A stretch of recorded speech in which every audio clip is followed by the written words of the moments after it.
A store owner is confused after a neatly dressed boy approaches him for work in exchange for food, so he decides to follow him.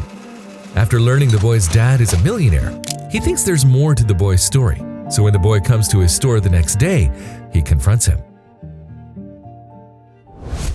Jack Mason helped unload the new consignment items that had arrived that morning and stacked them in piles with the assistance of delivery boys.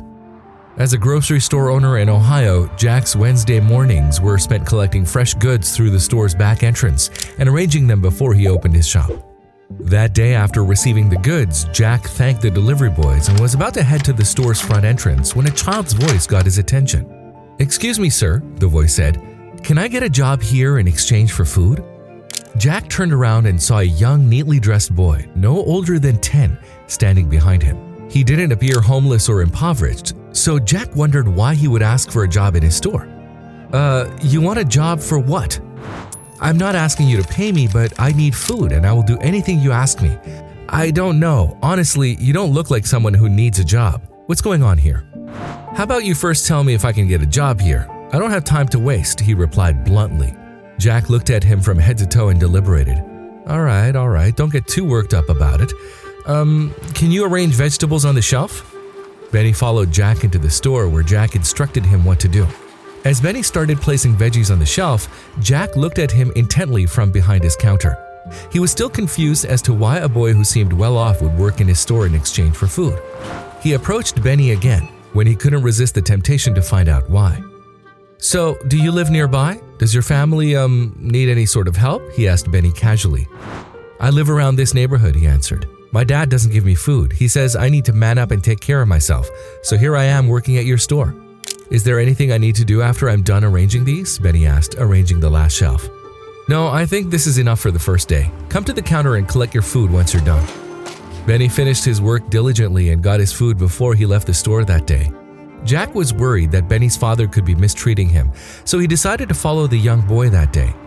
Jack asked his staff to look after the store, got in his car, and followed Benny at a safe distance so the boy wouldn't notice.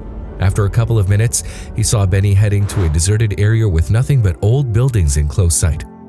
Jack pulled over when he saw Benny stop in front of a dilapidated house. He expected Benny to go inside, but that didn't happen. Instead, the boy left the food outside the house and walked away. Why would he just leave the food there, Jack wondered.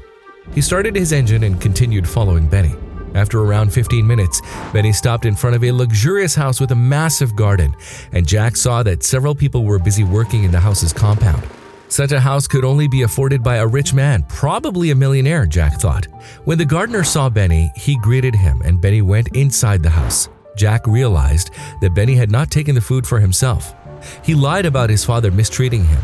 He wanted to know the truth. So when Benny came to his store the next day, he confronted him. "So," he began while Benny was arranging the vegetable shelf, "did you like the food I gave you yesterday, Benny?" "Yeah, it was fine," Benny replied monotonously. "I think I'll be done sooner today. If I do extra work, do I get extra food?" "Well, you can get as much food as you want, Benny, if you're honest with me and tell me why you left the food in front of an old house yesterday. How about that?" "You followed me?" Benny looked at Jack accusingly. "Why?" "Well, yeah, I did it, so it'll be better if you tell me what's going on. Why are you working here? See, you can be honest with me and I promise I will help you." Benny dropped his head and sighed, finally admitting the truth. "I'm not doing this for myself," he said. "I'm doing this for a friend. He needs help. Come with me, I'll show you." That day, Benny took Jack to the old house and introduced him to a little boy named Harry. Harry was 5 years old and he was impoverished. Harry and Benny met for the first time while Harry was begging on the streets and Benny wanted to help him, so he brought him food and clothes, but his dad forbade him to do so.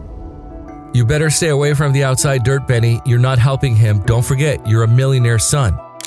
But Benny didn't listen to his dad. "I took up the job so I could help Harry. He has no one to look after him.